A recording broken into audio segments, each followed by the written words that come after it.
क्या राजस्थान के उदयपुर में कन्हैया पार्ट 2 हो गया है दोस्तों। और वहां पे ऐसा क्या हुआ है कि दो समुदाय आमने सामने आ गए और इस बात को समझना पड़ेगा कि उदयपुर में कैसे पूरी कहानी रची गई, इसके पीछे की पूरी सच्चाई क्या है और बच्चों की लड़ाई दो समुदायों की लड़ाई में कैसे बदल गई।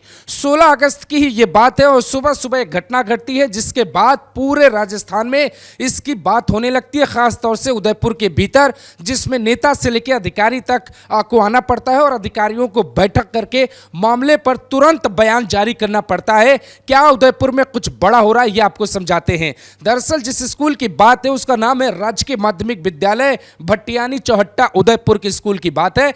लंच के बाद की ये बात है दोस्तों। लड़के लड़कियां बाहर निकल रहे थे और करीब 15 साल के दो लड़कों की आपस में बहस हो जाती है, जैसे आमतौर पे स्कूल में होती है। एक लड़का बैग से चाकू निकालता है, गुस्से में दूसरे लड़के पे हमला कर देता है। यहीं से पूरे उदयपुर की घटना की शुरुआत होती है। प्रिंसिपल, टीचर सब इधर उधर भागने लगते हैं। स्कूल में अफरा तफरी मच जाती है। घायल लड़के को टीचर महाराणा भोपाल एमपी अस्पताल में भर्ती करवाया जाता है। वो और उसके बाद जो कहानी होती है वो खुलकर सामने आ जाती है। वो दंग कर देती है कहानी, वो इसलिए क्योंकि सवाल सबसे बड़ा ये है कि पूरे उदयपुर पे जो तस्वीरें आपको दिखाई देती है सड़कों पर, ऐसा लगता है जैसे कोई बहुत बड़ा मामला हो गया है। मामला दो गुटों के बीच का बताया जाता है। हिंदू संगठन के लोग सड़कों पे उतरकर प्रदर्शन करने लगते हैं। डीएम और एसपी तुरंत बैठक बुलाते हैं। एक साथ 15 थानों की पुलिस एक साथ मोर्चा संभालने उतर जाती है। उदयपुर के एसएसपी सिटी उमेश ओझा ये बताते हैं कि जिले भर में धारा 144 लगा दी गई है। जिले के कलेक्टर मीडिया में आकर पूरे हालात की जानकारी देते हैं। तब तक जो आग थी, जो चिंगारी थी, वो पूरे शहर में भड़क जाती है। पहले उनका बयान सुनिए, फिर बताते हैं स्कूल के प्रिंसिपल ने क्या खुलासा किया है। आखिर दोनों बच्चों की कहानी के पीछे कौन सी कहानी है ये भी आपको समझाते हैं। जी सर, आज सुबह एक दो बच्चों के बीच में चाकूबाजी की घटना घटी, जिसके बाद एक बच्चे को जांघ पे चोट लगने के बाद उसको हॉस्पिटल लाया गया। खून बहने की वजह से बच्चे को इमीडिएटली आईसीयू में एडमिट किया और अभी हमारे जो चिकित्सकों की टीम है उसे देख रही है। अभी स्थिति कंट्रोल में है, बच्चे की स्थिति भी स्टेबल है। तो मैं सभी शहरवासियों से अपील करता हूँ कि अब किसी भी प्रकार की अफवाह में नहीं आए। हमारे बेस्ट डॉक्टर देख रहे हैं और जैसा कि मुझे डॉक्टर्स की टीम ने बताया कि बहुत जल्दी बच्चा रिकवर भी हो जाएगा।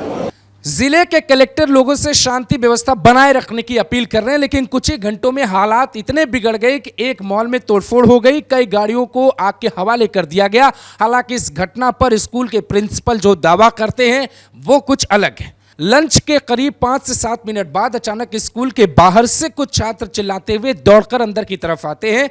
मैंने तुरंत बाहर जाकर देखा तो हैरान रह गए लोग और स्टूडेंट घायल हो गया। मेरी स्कूटी पर बैठाकर स्टाफ ने उसे तुरंत हॉस्पिटल पहुंचाया। दोनों छात्र पढ़ाई में अच्छे हैं। इससे पहले दोनों को स्कूल में कभी झगड़ते हुए नहीं देखा गया, न ही सुना गया। इस तरह की घटना ने हमें भी चौंका दिया। लेकिन सवाल ये उठता है कि जब ये लड़ाई दो बच्चों की थी तो दो समुदायों की कैसे हो गई? आखिर वहां पे क्या हुआ था? यह विरोध प्रदर्शन इसलिए भी ज्यादा उग्र रूप लेने लगा क्योंकि लोग इसे उदयपुर में 2 साल पहले हुई घटना से जोड़कर देखने लगे, जब उदयपुर में कन्हैया लाल नाम की दर्जी की न सिर्फ 2 लड़कों ने जान ली थी बल्कि उसके बाद वीडियो भी जारी किया था और सीधे योगी और मोदी को चैलेंज कर दिया था। 2 दिन पहले ही बांग्लादेश में बिगड़ते हालात को लेकर उदयपुर में प्रदर्शन हुआ था, जिसके बाद कई तरह की खबरें सामने आ रही थी। फिलहाल पुलिस ने नाबालिग छात्र और उसके पिता को हिरासत में ले लिया। इसके पीछे कोई पुरानी रंजिश या उसका किसी से माइंड वॉश करने की बात सामने निकल के आ रही है। इसकी जानकारी पुलिस तलाश कर रही है। शहर के मालदास स्ट्रीट के पास बड़ा मंदिर,